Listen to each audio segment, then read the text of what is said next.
더운 날씨에도 불구하고 또 하나님의 전을 찾아 나와서 함께 예배하는 우리 성도님들 하나님이 기뻐하시고 저도 여러분들을 환영합니다. 늘 건강하셔서 우리 하나님 섬기는 일에 부족함 없기를 바랍니다. 우리 옆에 분들과 같이 한번 인사하도록 하겠습니다. 반갑습니다. 네, 잘 지내셨습니까? 이제 자리에서 다 일어서 주시기 바랍니다. 27장함으로 예배를 드리도록 하겠습니다.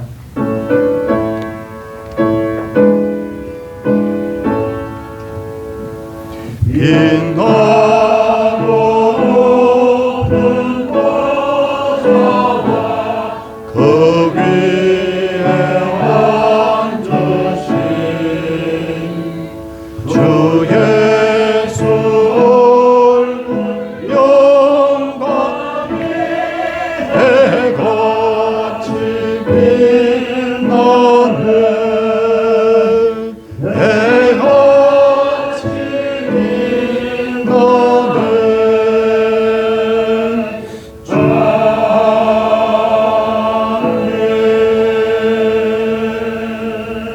자리에 앉아주시기 바랍니다. 우리 교동문은 10계명입니다. 주보를 보시기 바랍니다. 제1은 너는 나 외에는 다른 신들을 내게 두지 말라.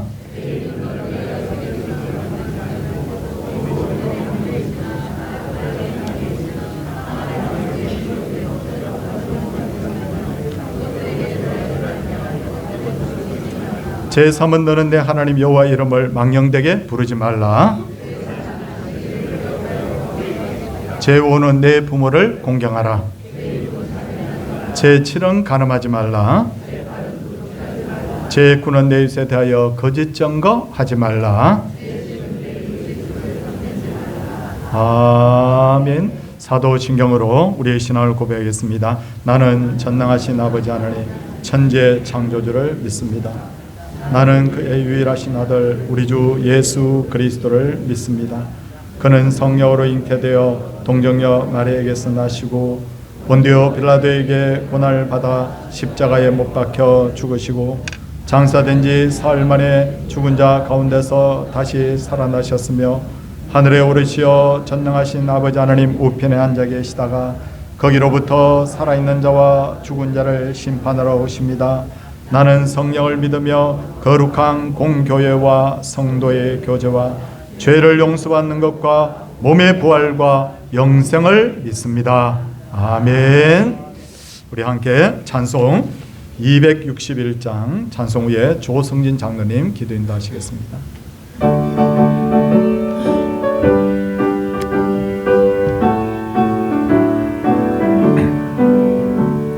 이 세상의 모든 죄를 맑히시는 주의 보혈 성자 예수 그 귀한 피 찬송하고 찬송하세. 주님 앞을 멀리 떠나 길을 잃고 헤맬 때에 나의 뒤를 따라오사 친히 구원하셨도다. 인보다도 주의 흘리신 보혈로 이내 씻어 주옵소서. 다시 나를 쓰셨으니 피로 얼굴 물드셨고 십자에 모진 것도 나를 위해 당하셨네. 말로 형용할 수 없는 으세주의 고소하신 그네와 그 신사랑 찬송하고 찬송하세.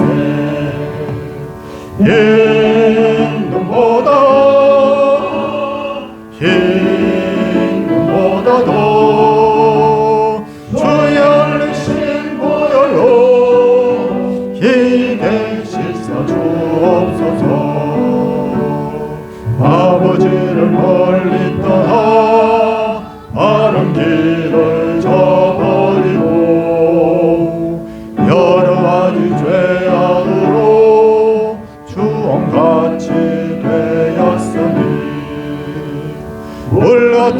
끝까지 원해 씻을 수가 주었네 주여 귀한 몸의 피로 날 정결케 하옵소서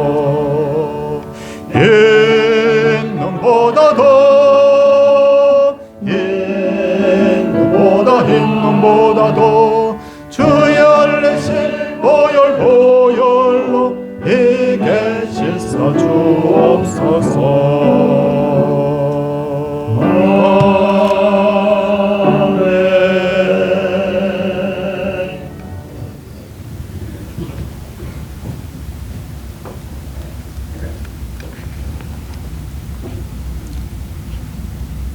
천지 만물을 창조하시고 지금도 살아계셔서 우리의 생사화복을 주관하시며 우리의 삶 가운데 함께해 주시는 하나님 아버지께 감사와 찬양과 영광을 올려드립니다. 우리의 죄를 사해 주시고 예수를 믿게 하여 주신 주님, 부활의 소망과 천국 소망을 주신 주님, 이 시간 저희들을 교회로 불러주시고 예배드리러 나와 예배드리도록 하여 주신 주님의 은혜 고맙고 감사함을 드립니다. 세상에 살면서 말씀대로 살지 못하고 이 모양 저 모양으로 주님 앞에 죄를 지며 살았던 적이 많이 있습니다. 부족한 저희들의 죄를 주님 아시오니 이 시간 정말 깨끗하게 씻어 주시옵소서. 서울 동산길을 세워주시고 지금까지 지켜주시고 인도하여 주심을 감사드립니다. 동산교회가 구원의 방주 역할을 감당할 수 있도록 주님 인도하여 주시고 저희들은 열심히 복음을 전하고 주님께서는 죽어가는 영혼들을 주님 이 교회로 인도하게 하여 주시옵소서. 저희들이 주님께서 맡겨주신 이 교회를 잘 섬기고 있는지 돌아보게 하여 주시고 앞으로 어떻게 하면 주님이 맡겨주신 이 교회를 더 잘 세워갈 것인가를 생각하게 하여 주시고 어떻게 하면 다음 세대를 위하여 준비하고 인재를 키울 것인가를 생각하고 주님께 기도하며 지혜를 구하는 저희가 될 수 있도록 하나님 인도하여 주시옵소서. 더 나은 미래의 교회를 준비하기 위해서는 목사님과 중직자들과 성도님들이 주님 앞에 열심히 힘을 내야 하겠고 열심히 주님을 섬겨야 되겠습니다. 모든 예배의 자리가 채워지게 하여 주시고 기도 소리와 찬양 소리가 교회에 넘쳐나게 하여 주셔서 정말 모이기에 힘쓰는 그런 교회가 될 수 있도록 우리 하나님 인도하여 주시옵소서. 성경학교 수련회 중에 은혜를 주심을 감사합니다. 아무 사고 없이 잘 마치게 하여 주심도 감사함을 드립니다. 학생들이 말씀을 통하여 믿음이 자라게 하여 주시고 또 지혜가 자라게 하여 주셔서 주님께서 학생들의 앞길을 인도하여 주셔서 이 교회를 위하여서 나라를 위하여서 열방을 위해 주님께 귀하게 쓰임받는 학생들이 많이 나올 수 있도록 우리 주님 인도하여 주시옵소서. 학생들을 지도하는 교육자와 교사들에게 영가에게 강건함을 주시고 가정의 평안함과 생업의 복을 주셔서 맡겨진 학생들을 사랑으로 잘 보살피고 잘 지도할 수 있도록 우리 주님 인도하여 주시옵소서. 진행 중인 동상 성경대학이 은혜롭고 유익한 시간이 되게 하여 주시고 공부를 하는 중에 하나님을 바로 알게 하여 주시고 성도의 근본을 바로 알아서 이전보다 주님을 더 섬길 수 있는 저희들이 될 수 있도록 우리 주님 인도하여 주시옵소서. 하나님 아버지, 몸의 질병과 마음의 고통으로 힘들어하는 성도들이 많이 계십니다. 주님께서 치료하여 주시옵소서. 어려움을 겪고 있는 성도들의 가정을 지켜주시고 우리 주님께서 돌보아 주시옵소서. 성도님들이 기도하는 간절한 기도의 소원을 우리 주님 들어주시고 응답하여 주시옵소서. 저희가 기도하며 돕고 있는 해외 선교지와 국내 선교지에 복음을 전하고 있는 주의 종들에게 영가에게 강건함을 주시고 가정의 평안함과 생업의 복을 주셔서 맡겨진 귀한 직분을 잘 감당할 수 있도록 우리 주님 인도하여 주시옵시고 정말 종들이 전하는 복음으로 인하여서 예수 그리스도의 사랑이 널리 전파되고 하나님의 나라가 확장될 수 있도록 우리 주님 인도하여 주시옵소서. 하나님 아버지, 신수철 목사님을 지켜주시고 영가에게 강건함을 주셔서 맡겨주신 이 교회를 맡겨주신 성도를 잘 섬기고 돌보게 하여 주시옵소서. 성도들의 영적 성장과 신앙 회복을 위하여서 애쓰시는 주의 종이 될 수 있도록 우리 주님 인도하여 주시옵소서. 사모님과 주 자녀의 앞길을 지켜주시고 가정에 필요한 모든 것을 채워주시고 가정에 늘 평안하게 하여 주시옵소서. 주님, 저희들은 나약하고 힘이 없고 아무것도 할 수가 없습니다. 이 시간 목사님을 통하여 주시는 하나님의 말씀을 통하여 힘을 얻게 하여 주시고, 무엇을 해야 할지, 어디로 가야 할지 저희의 갈 길을 인도하여 주시고, 저희들이 주님만 바라보며 살아갈 수 있도록 인도하여 주시옵소서. 할렐루야 찬양대가 기도하며 준비한 찬양을 온 성도들과 마음을 같이하여 하나님께 올려드립니다. 주님께서 기쁘게 받아 주시옵시고, 온 성도들이 찬양을 통해 은혜 만난 시간 될 수 있도록 주님이 인도하여 주시옵소서. 언제나 우리와 함께 하시는 예수 그리스도의 이름으로 기도드렸습니다. 아멘.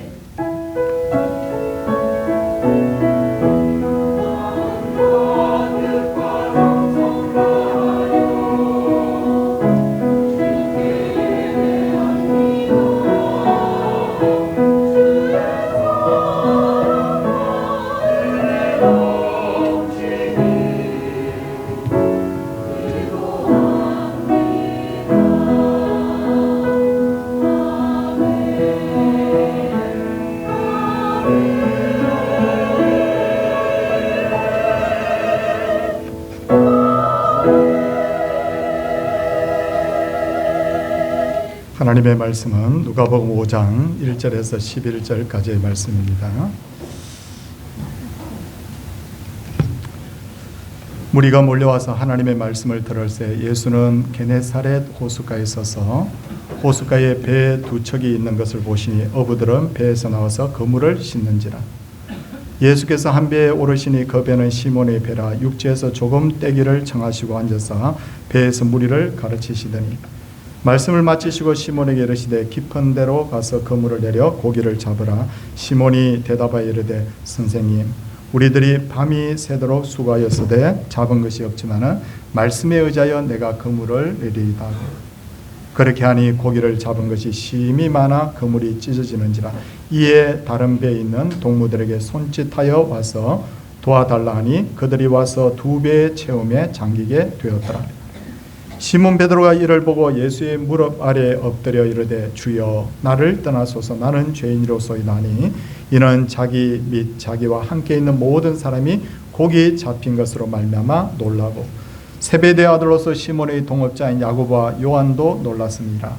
예수께서 시몬에게 이르시되 무서워하지 말라. 이제 우리는 내가 사람을 취하리라 하시니 그들이 배들을 육지에 대고 모든 것을 버려두고 예수를 따르니라. 아멘. 예, 이제 할렐루야 찬양대 준비된 찬양으로 하나님을 찬양하겠습니다.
습니다. 누가복음 4장을 보면 예수님께서는 광야에서 40일간 마귀에게 시험을 받으신 후에 본격적인 사역을 시작하는데, 예수님께서 가장 먼저 시작하신 사역은 갈릴리 여러 회당에서 하나님의 말씀을 가르치신 것이고, 이어서 귀신 들린 사람들을 고치셨더니 온갖 병자들을 이제 치료하기 시작하셨습니다. 예수님이 이와 같은 놀라운 일을 하셨기 때문에 사람들로부터 예수님의 인기는 점점 높아졌고, 마침내 많은 무리들이 예수님의 설교를 듣기 위해서 몰려들었는데, 그 몰려든 장소가 바로 게네사렛 호수, 우리가 잘 아는 갈릴리 바로 호수입니다.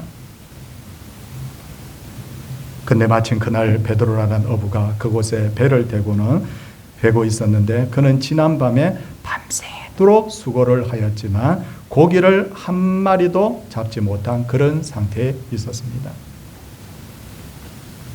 사람이 같은 일을 해도 성과가 있을 때는 너무 기분이 좋아, 나는 이 일을 아무리 해도 하나도 힘들지 않아, 그렇게 되는데, 수고했는데도 불구하고 아무 성과도 없게 되면 이 같은 일을 했음에도 불구하고 배나 더 힘든 것이 사람의 마음이죠. 그런데도 베드로는 그날 쉬지도 못하고 다음날 다시 고기를 잡으러 가야 되기 때문에 그물을 씻고 바로 손질을 하고 있었습니다.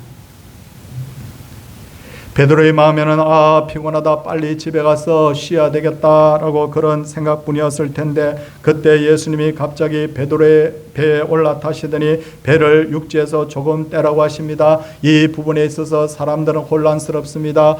예수님이 베드로 언제 봤다고 베드로 허락도 안 받고 배에 올라타? 아니, 올라타는 것도 문제인데 배를 육지에서 떼라 마라 하는 거야? 어떻게 예수님이 처음 만난 베드로에게 그렇게 말할 수 있어? 그렇게 생각을 할 수 있는데, 그런데 성경을 가만히 자세히 들여다보면 사실은 이때가 예수님이 베드로를 처음 만난 때는 아니었다는 거예요. 성도님들, 우리가 지금 누가복음 5장을 읽고 있지만 앞에 누가복음 4장 38절을 한번 보시기 바랍니다. 누가복음 4장 38절에 보면 이미 예수님이 시몬의 집, 여기서 말하는 시몬은 베드로의 이름인데, 시몬의 집에 들어가서 베드로의 장모의 중한 열병을 치료해 주신 적이 있었습니다. 그리고 치료가 된 그 장모가 예수님 대접합니다. 그때 이미 예수님하고 베드로하고 이미 상당히 많이 인간관계가 형성됐다는 것을 알 수가 있어요. 이전에 이런 만남이 있었기 때문에 예수님은 베드로의 배에 올라타서 배를 육지에서 조금 떼라고 말씀하신 것이고, 베드로는 피곤을 무릅쓰고 예수님이 말씀하신 대로 예수님을 배에 태우는 배를 육지에서 조금 떼게 됩니다. 성도님들, 우리가 잘 알다시피 육지와 호수, 이렇게 혹은 육지와 바다가 있으면요, 밤이 되면 어떤 현상이 일어나게 되냐면 육지에서 호수로 바람이 붑니다. 왜냐하면 밤에는 이 육지가 더 뜨겁기 때문에. 그러다가 아침이 되면 어떻게 됩니까? 육지하고 바다하고 호수하고 온도가 비슷해지기 때문에 바람이 딱 멈추게 돼요. 그러다가 서서히 태양이 떠오르게 되면 이제는 호수에서 육지로 바람이 붑니다. 왜 그렇습니까? 호수가 더 뜨거워지기 때문에, 육지보다 빨리 뜨거워지기 때문에. 예수님은 이걸 이용하신 거예요. 갈릴리 그 호수에서 바람이 잔잔해졌다가 이제 호수에서 육지 쪽으로 바람이 살랑살랑 불어올 그때쯤에 예수님께서는 그 육지에 모인 사람들을 향하여서 입을 벌려 말씀을 전하시니 그 바람을 타고 소리가 사람들 귀에 싹 들리는 거예요. 이런 걸 보면 예수님께서 자연 현상도 적절하게 인도하셨다는 것을 알 수가 있죠.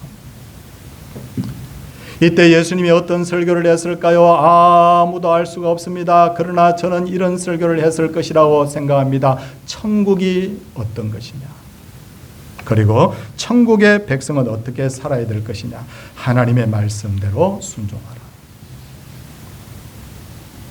이때 베드로는 얼마 전에 예수님이 장모의 열병을 치료해 주신 그것을 머리에 떠올리면서 비록 피곤하지만 감격스러운 마음으로 한마디도 예수님의 말씀을 놓치지 않고 듣고 있었을 거예요. 이쯤에서 우리는 예수님께서 베드로를 찾아오신 시기에 대해서 한번 생각해 보고자 합니다. 예수님께서 베드로를 찾아오신 시기가 언제입니까? 그가 실패하여서 아무것도 얻은 것이 없을 때, 성공했을 때가 아니라 그가 실패하고 있었을 때예요.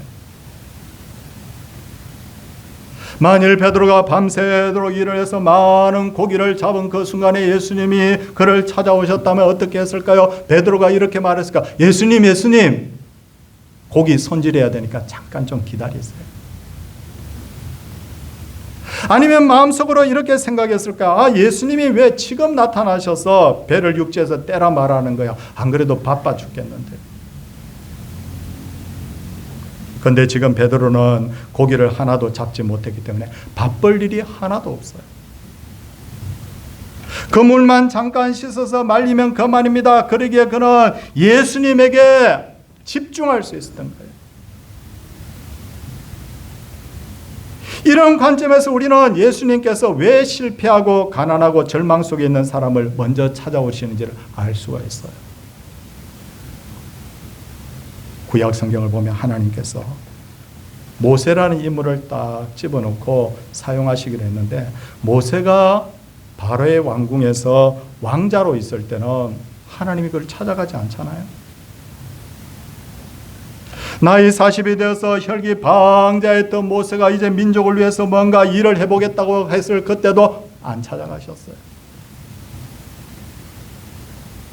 그러다가 모세가 실패하고 광야를 도망가서 40년 동안 광야에서 정말 밑바닥 생활을 하고 이제는 내 인생에 더 이상 희망도 없다, 어떤 희망도 없다고 생각할 그때 하나님께서 모세를 찾아가셨잖아요. 모세를 찾아가신 하나님께서 모세에게 가장 먼저 하신 말씀이 뭡니까? 내 발에서 뭘 벗으라? 신을 벗으라. 무슨 말입니까? 모세가 살던 시대에는 종들이 신을 신지 않았다. 여러분, 그 당시에 종들이 일하는 벽화들이 많이 그려져 있습니다. 제가 그 사진 찍어 놓은 것들을 여러 장 확인을 해봤더니 다 신 안 신고 있어요. 그러므로 신벗으라고 하신 것은 너는 이제부터 나의 종이다. 그러므로 내 생각과 뜻대로 살지 말라는 의미가 있었던 거죠. 절망에 빠진 모세의 인생의 주인이 자기에서 하나님으로 바뀌는 거예요. 우리가 성경의 인물 중에 가장 흠모하는 인물이 다윗일 것입니다. 그런데 다윗의 일대기를 살펴보면 양을 치거나 전쟁터에 있거나 실패하거나 고난당할 때는 하나님이 그와 가까이 하셨는데, 그가 왕이 되어서 승승장구할 때는 하나님과 상당히 거리가 멀어져 있었어요. 뭘 보면 알 수 있습니까? 시편을 보면 다윗이 고난당할 때는 하나님을 향한 신앙 고백을 많이 하는데, 나중에 왕이 되어서 승승장구할 때는 그 신앙 고백의 숫자가 많이 줄어듭니다. 그것만 봐도 알 수가 있어요. 그렇다면 왜 하나님께서 베드로와 모세와 다윗이 성공했을 때 그들을 찾지 않고 왜 실패했을 때 찾았느냐? 그것은 성공했을 때는 그들의 마음속에 자아와 자기 중심적인 생각이 너무 많이 차 있었기 때문입니다. 성도님도 혹시 이런 찬양 들어보셨습니까? 내 속에 내가 너무도 많아 당신의 쉴 곳 없네 하는 찬양 들어보셨어요? 이 노래는 시인과 촌장이라는 그 가수들이 부른 노래인데, 가시나무라는 노래. 이 노래를 부른 가수가 이 두 분이 있는데 두 분 다 크리스찬인데 그 중에 한 분이 하득규라고 나중에 목사님 되십니다. 내 속에 내가 너무도 많아 당신의 쉴 곳 없네. 내 속에 헛된 바람들로 당신의 편할 곳 없네. 내가 성공하고 내가 가진 것이 많을 때는 주님이 찾아오셔서 내 속에 머물 수가 없다는 거예요. 주님이 무슨 말씀을 하셔도 그게 귀에 들리지도 않는다는 거예요.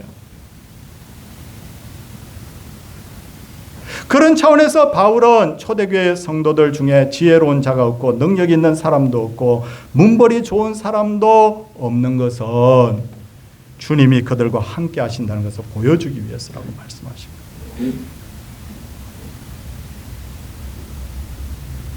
그렇다면 우리는 여기서 이런 질문을 할 수 있어요. 아, 목사님, 그렇다면 우리는 늘 굶주리고 가난해야 됩니까? 아니, 늘 실패하고 병들고 좌절에 빠져 있어야 됩니까? 그래야 주님이 우리와 함께 하십니까? 여러분, 그렇지만은 않아요. 예수님께서 산상수훈을 통하여 이렇게 말씀하셨습니다. 심령이 가난한 자는 복이 있나니 천국이 그들의 것이다. 이 말씀을 통해서 예수님이 우리에게 원하시는 것이 무엇인지를 분명히 알 수가 있죠.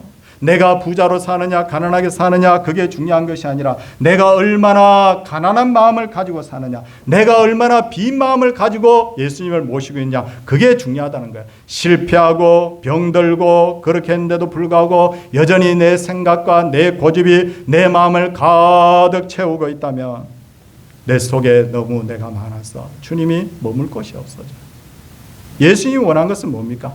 심령이 가난한 거예요. 그런 차원에서 실패하고 병들고 고난을 당할 때는 내가 진심으로 이때가 내가 심령이 가난해져야 될 때이구나. 하나님이 이제 내 방법으로 안 되니 이제 하나님의 방법으로 일을 하시려고 하는구나. 이 순간이 오히려 나에게 복된 순간이 될 수 있구나라는 그런 기대를 여러분 가져도 좋습니다. 이제 설교를 마치신 예수님은 갑자기 베드로에게 깊은 데로 가서 그물을 내리라고 하네요. 고기를 잡으라고 하네요. 베드로는 평생도록 갈릴리 호수에서 고기를 잡던 어부였습니다. 베드로의 고기 경험에 의하면 고기는 밤에 잡아야지 낮에 잡을 수가 없습니다. 저는 어부 일을 하는 분들에게 직접 이야기를 들었습니다. 왜 낮에 고기가 안 잡힐까요? 낮에는 위에서 햇빛이 쪄이면 사람의 그림자가 고기 앞에 얼렁얼렁 보인다는 거예요. 배들이 고기 머리에 왔다 갔다 하고 그물이 쫙 내려오는 게 고기 눈에 다 보이니까 고기가 도망간다는 거예요. 근데 그럼 밤이면 무조건 고기가 잘 잡히느냐? 그 어부는 이렇게 말했습니다. 보름달이 쓰면 고기가 잡히지 않습니다. 그래서 보름이 되면 어부들은 쉰대요, 집에서. 그리고 고기를 잡으려면 깊이가 적당한 곳에 가서 그물을 내려야 됩니다. 왜냐하면 거기에 고기가 먹을 것들이 많이 있기 때문에 고기가 모이는데 깊은 데로 가라. 이거는 말도 안 되는 거예요. 해가 지금 뜨고 있는데 그 더군다나 깊은 데로 가라고 하니 이해가 안 됩니다. 더군다나 지금 베드로는 밤새도록 일을 했던 피곤한 그런 상태에 있었습니다. 거기다가 그물을 지금 거의 다 씻어 놨기 때문에 그 그물을 다시 호수에다가 내린다는 것은 진짜 부담스러운 일이었어요. 그럼에도 불구하고 베드로는 장모님을 고쳐주신 그 예수님의 능력을 눈으로 본 거예요. 더군다나 지금 이 시간에 설교를 통해서 은혜도 받은 거예요. 그래서 베드로가 5절에 뭐라고 말하는지 여러분 한번 성경을 보시기 바랍니다. 성경 본문 5절 말씀입니다. 그 베드로는 이렇게 말합니다. 같이 우리 신앙 고백하겠습니다. 같이 읽겠습니다. 시몬이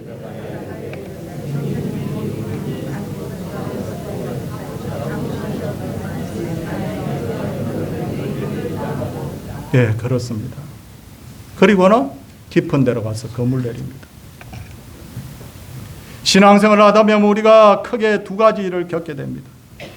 하나는 주님의 생각이 내 생각하고 똑같을 때 너무 좋아.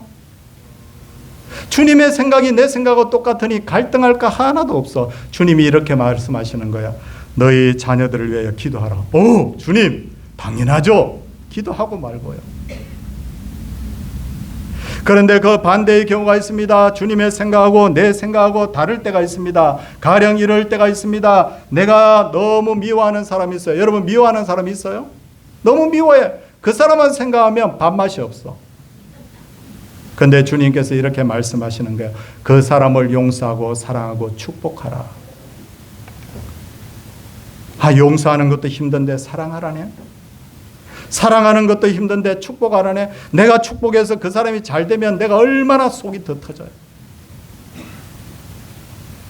주님의 생각하고 내 생각하고 다를 때 진짜 순종하기 힘들어요. 일찍이 세계적인 사상가인 파스칼은 이렇게 말합니다. 신앙은 인간의 이성을 십자가에 못 박는 거다. 신앙은 인간의 이성을 어디다가 못 박는 거라고요? 십자가에 못 박는 거다. 진정한 신앙은 내 생각과 경험과 가치관을 모두 십자가에 못 박을 때 그것이 진정한 순종이 된다는 거죠. 아람의 군대장관 나아만이 있었습니다. 나병을 고치기 위해서 많은 재물을 가지고 이스라엘까지 왔습니다. 그런데 엘리사가 요단강에 가서 7번 몸 씻으라고 합니다. 기독교인들은 요단강에 대한 로망이 있습니다. 요단강 너무 좋아. 이번에 올림픽 했습니다. 프랑스의 세느강, 센강 사람들이 동경했는데 이번에 보니까 완전히 무슨 물이에요? 완전히 똥물이에요. 요단강은 어쩌면 그보다 더합니다. 우리는 요단강 하면 푸르고 멋진 강을 생각하지만 요단강은 그냥 개울입니다. 개울. 조그마한 개울, 볼품없는 개울입니다. 나아만은 그거 알고 있었죠. 그래서 이 물에다가 내 몸을 씻으라고?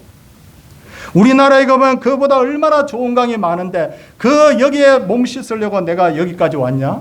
돌아가자. 노발대발합니다. 그런데 지혜로운 종들이 뭐라고 말합니까? 장군님, 이거보다 더한 일을 하라고 해야 되지 않습니까? 나아만은 그 말이 옳다고 생각하고 귀를 기울였고 요단강에 7번 몸을 씻었더니 살이 어린아이처럼 깨끗하게 이렇게 완전히 회복이 되었어요.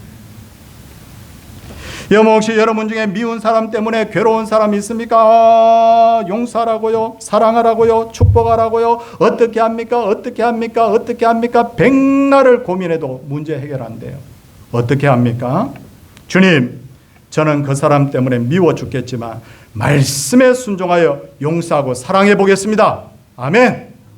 이렇게 하면 역사가 나타나는 거예요. 미운 사람이 어떻게 됩니까? 친구가 되는 거예요. 이게 기적이에요. 여러분 혹시 자녀나 가족이 예수님 안 믿어서 오랫동안 고민하는 분 있죠. 배우자에게, 자녀에게, 부모에게, 형제에게 복음을 전해야 되는데 어떻게 합니까? 어떻게 합니까? 속을 태우면서 백날 매일 기도하는 사람이 있습니다. 기도 안 하는 것보다 기도하는 게 훨씬 좋습니다. 그런데 여러분 이것 기억하십시오. 여기에 순종이 있어야 돼요. 말씀을 전파라. 때를 얻든지 못 얻든지 항상 힘쓰라. 예, 주님 해보겠습니다.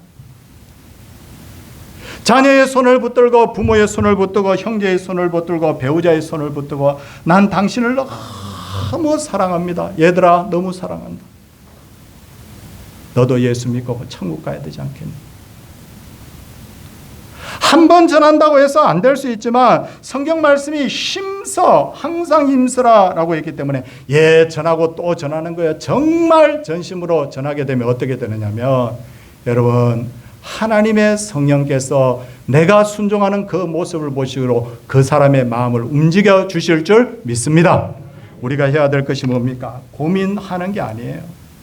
할까요 말까요? 사랑할까요 말까요? 복음 전할까요 말까요? 그렇게 할 때 역사가 안 나타나는데 말씀에 의지하여 내가 건물을 내리겠다고 했던 것처럼 우리가 말씀에 순종할 때 그때부터 기적의 역사가 나타날 줄을 믿습니다.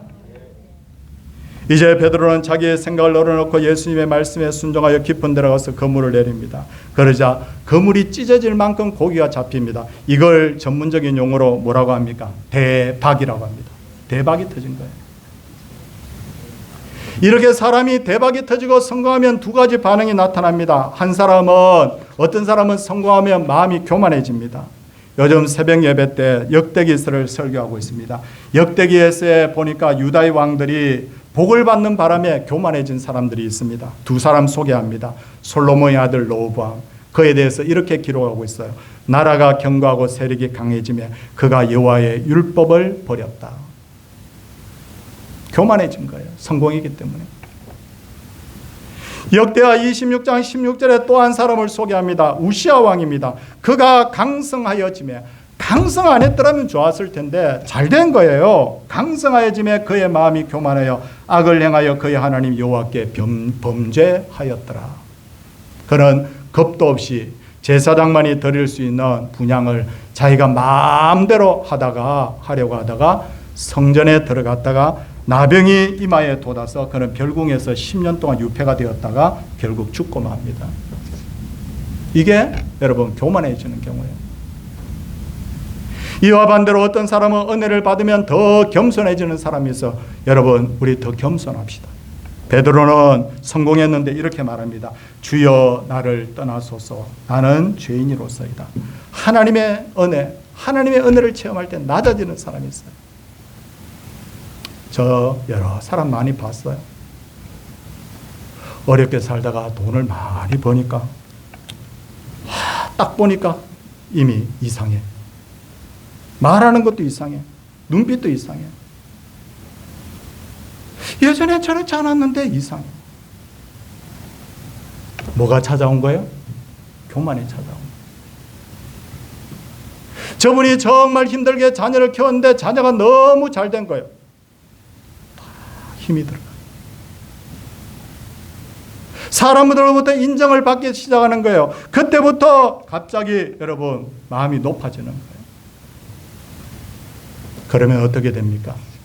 로보암에게 우시아에게 줬던 복을 하나님 빼앗아가는 거예요. 하나님은 절대로 마음이 높아진 사람 사용 안 합니다. 예수님 당시에 가장 똑똑한 사람들이 바리새인들이었어요. 지식인들이었고 백성들의 지도자들이었지만 그들 중에 12제자 부르지 않았어요. 왜? 내 속에 내가 너무도 많아. 교만한데 어떻게 씁니까 하나님?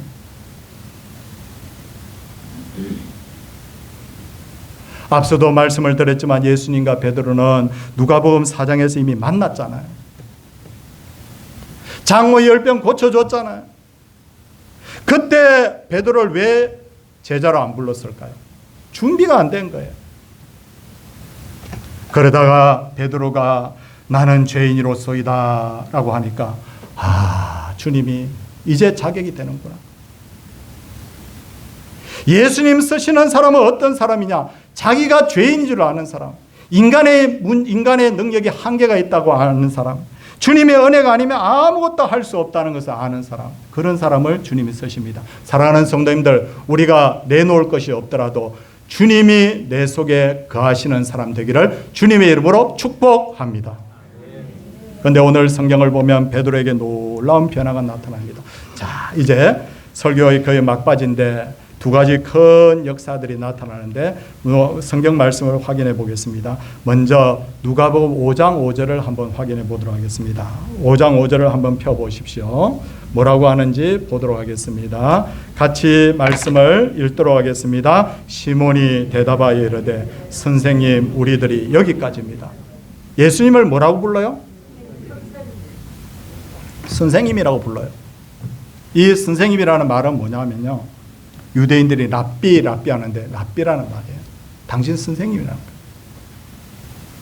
이게 믿음이 지금 없는 거죠. 아직 예수님이 누구신지 모르는 거예요.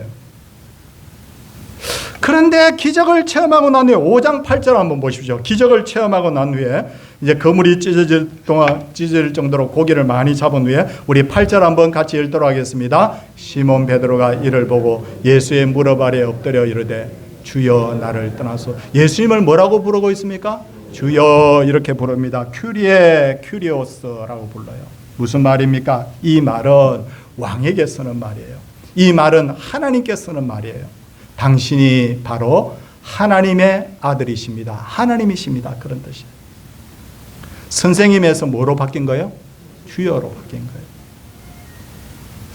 그렇다면 이 변화에서 끝난 것이 아닙니다. 또 하나의 놀라운 변화가 나타납니다. 그게 뭔지를 한번 살펴보도록 하겠습니다. 5장 4절 다시 한번 돌아가서 보도록 하겠습니다. 5장 4절을 보면 예수님하고 처음 바닷가에서 만났을 때 어떻게 합니까? 같이 읽겠습니다. 말씀을 마치시고 시몬에게 이르시되, 누구에게 이르시되? 시몬은 본래 베드로가 부모님이 지어준 이름이 시몬이에요.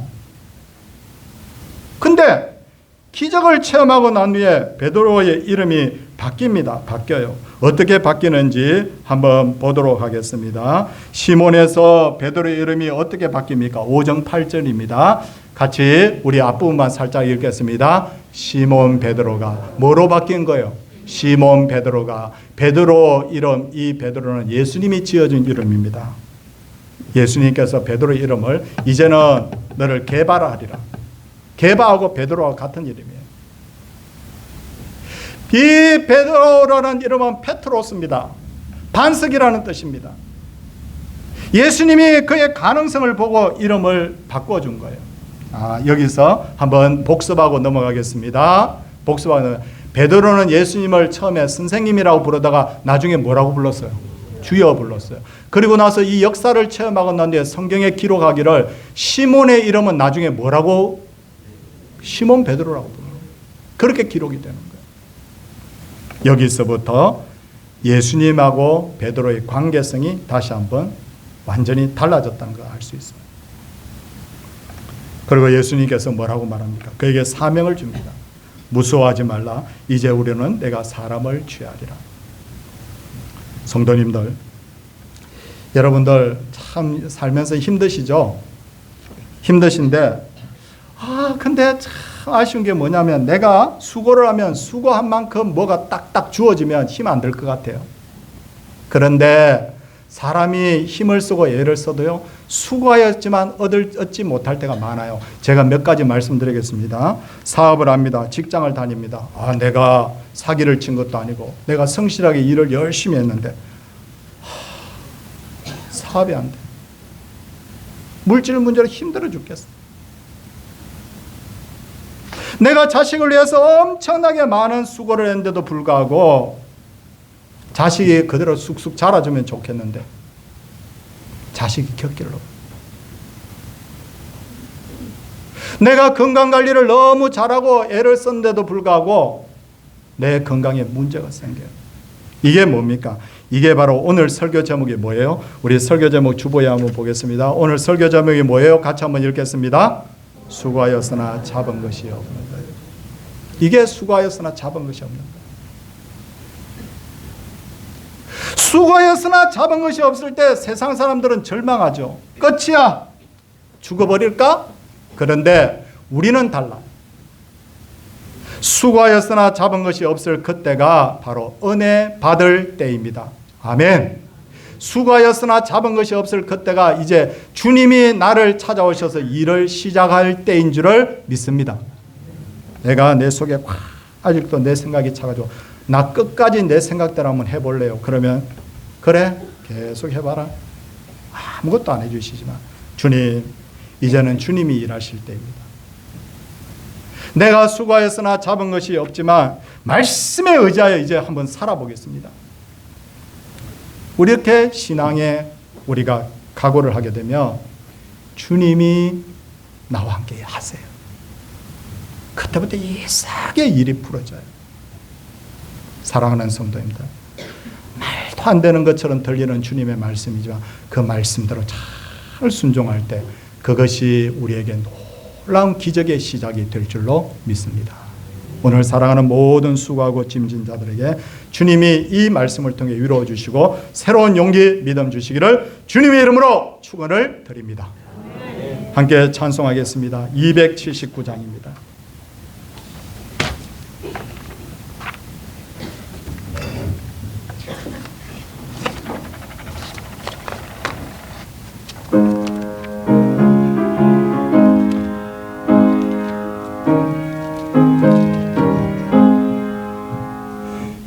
인내하신 구세 주여 내가 비오니 죄인 오라 원하실 때에 날 부르소서.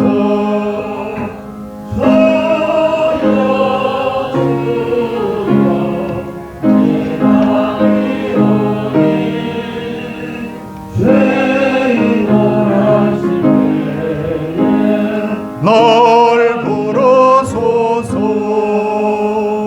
자비하신 보좌 앞에 꿇어 엎드려 자부하고 회개하니 믿음 주소서. 주여 주여 내가 비오네 죄인 오라실 때에 날 부르소서. 주의 목을 위하여 속죄하오니 사랑하고 주시고 구하소서. 주여 주여 내가 비오네 죄인 오라실 때에 날 부르소서. 만복하는 우리 주여 위로하소서. 우리 주와 같으시니 어디 있을까. 주여 주여 내가 비오네 죄인 오라실 때에 날 부르소서.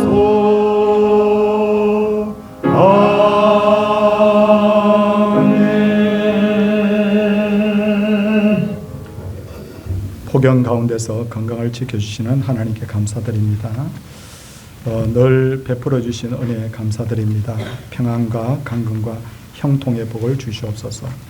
아들과 함께 해주신 아버지께 감사드립니다. 언제나 함께 하시는 주님 감사합니다. 하나님 아버지 범사에 감사합니다. 범사에 감사합니다.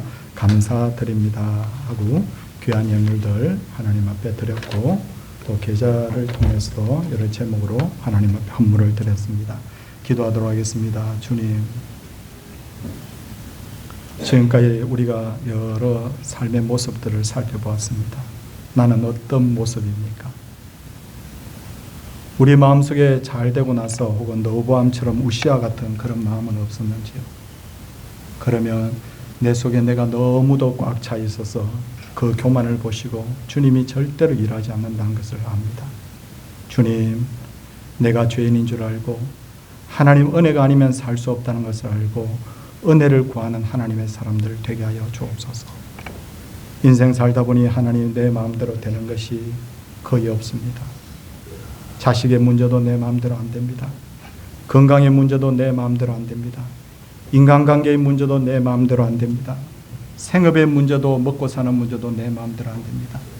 내 장래의 일을 놓고 애를 쓰지만 내 마음대로 안 되는 게 너무 많습니다.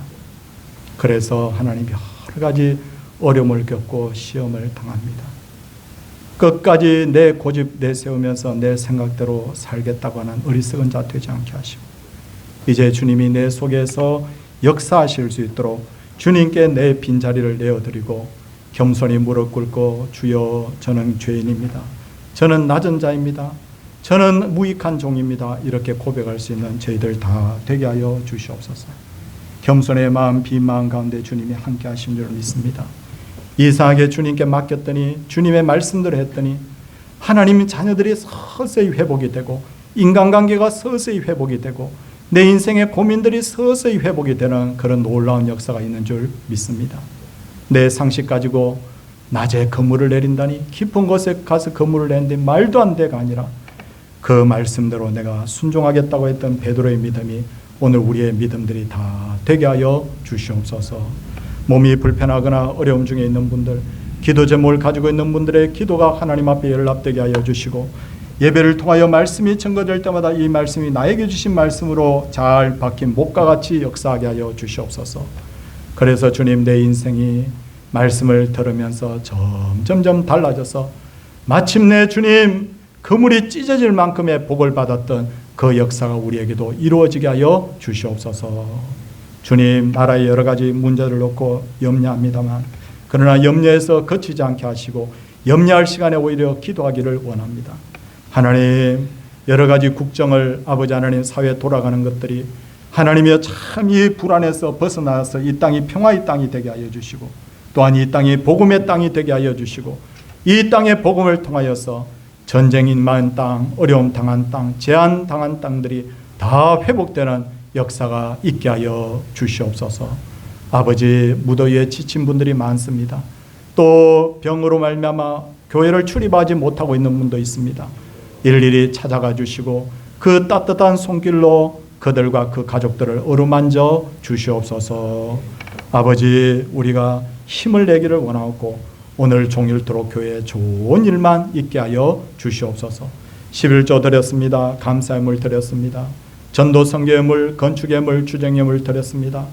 아버지여, 한돈 하나님이여, 한 장이라도 마음 없으면 드릴 수 없고 믿음 없으면 드릴 수 없는데 하나님께서 이와 같은 마음을 주시고 형편을 주셨사오니 주여 영광을 받아주시고, 드린 손길들이 정말 먼저 복을 받고 먼저 하나님의 은혜를 체험하는 그런 놀라운 역사가 나타나게 하여 주옵소서. 몸으로 수고한 분들 다 기억하여 주시고 마음으로 드린 예배가 하나님께 온전히 상달되게 하여 주옵소서. 예수님 이름으로 기도드리옵나이다. 아멘. 이제 자리에서 다 일어서셔서 280장 1절 마지막 절 찬양하겠습니다.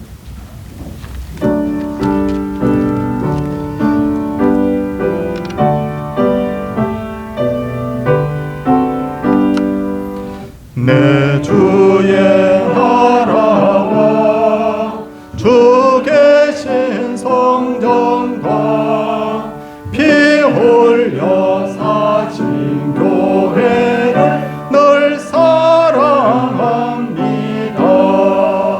하늘의 영광과 베푸신 은혜가 진리와 함께 영원히 시온에 넘치네.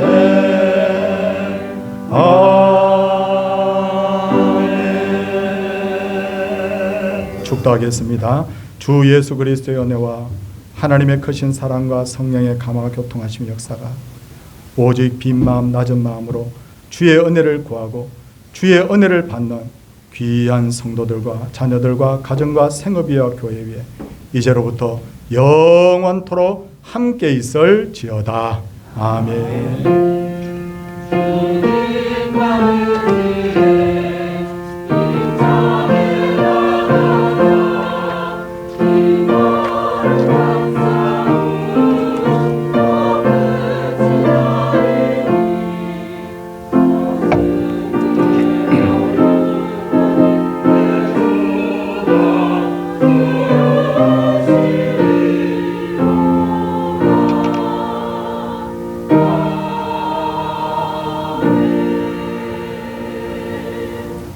자리에 앉아주시기 바랍니다. 집에서 출발해서 교회까지 오는 동안 땀을 뻘뻘 흘리다가 이 예배당에 들었으면 시원한 바람이 불잖아요. 기분이 상쾌해지는데 어떤 생각이 드느냐면 이것이 육신적으로만 시원한 것이 아니라 예배를 통하여서 영적으로도 시원함을 맛보는 그런 시간들이 되게 해달라. 저는 늘 그렇게 기도하고 있습니다. 여러분, 오늘도 함께 하신 것을 너무너무 축복합니다. 3부 예배는 구역 연합 예배로 드리는데 특송은 도봉 2구역이고요. 같이 모임하고 나서 흩어지죠. 그래서 그 예배 인도자, 그 다음에 또 장소, 주보 반대편에 나와 있는데 확인해 주시고요. 오늘은 이렇게 하겠습니다. 모이고 나서 각 구역별로 그냥 흩어지는 걸로. 그래서 구역 모임이 다 다르기 때문에 다시 모이는 것이 조금 그렇다라는 또 건의가 있어서 그렇게 한번 해보도록 하겠습니다. 그렇게 할 테니까 오늘도 협조를 해주시기 바라고요. 다음 주일 3부 예배는 사남전대 헌신 예배고 동산 성경대 오늘 4번째 강의입니다. 저는 강의를 하는 입장이기도 하고 또 부목사님, 강사님 통해서 듣는 입장이기도 한데 저한테 또 정리도 다 되고 너무너무 유익하더라고요. 꼭 함께 해주시기를 바라고, 내일부터 우리 강사님 여름 휴가에 들어가고 내일은 서울 중부여전대 원래 한일교회당에서 있습니다. 예, 내일은 아마 찬양대회를 하는 것 같은데요. 우리 관심 가져주시고 또 참여해 주시고 기도해 주시기를 부탁드립니다.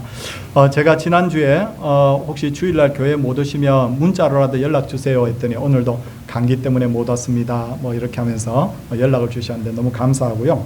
오늘 김 기자 권사님이 또 발목이 부러져 가지고 발목이 또 골절이 돼서 지금 기부스를 하고 수술을 해야 되나 말아야 되나 이제 이렇게 기도 중에 있다고 합니다. 여러분 좀 전에 제가 통화를 했는데 빨리 회복될 수 있도록 기도해 주시기를 부탁을 드리겠습니다. 이외에도 감기 때문에 어려움 겪고 있는 분들도 있는데 빨리 회복되기를 바랍니다. 이제 여러분들 다 같이 인사하고 우리 시원한 자리에서 식사하시고 서로 교제하시다가 오후에 뵙겠습니다. 인사하겠습니다. 할렐루야.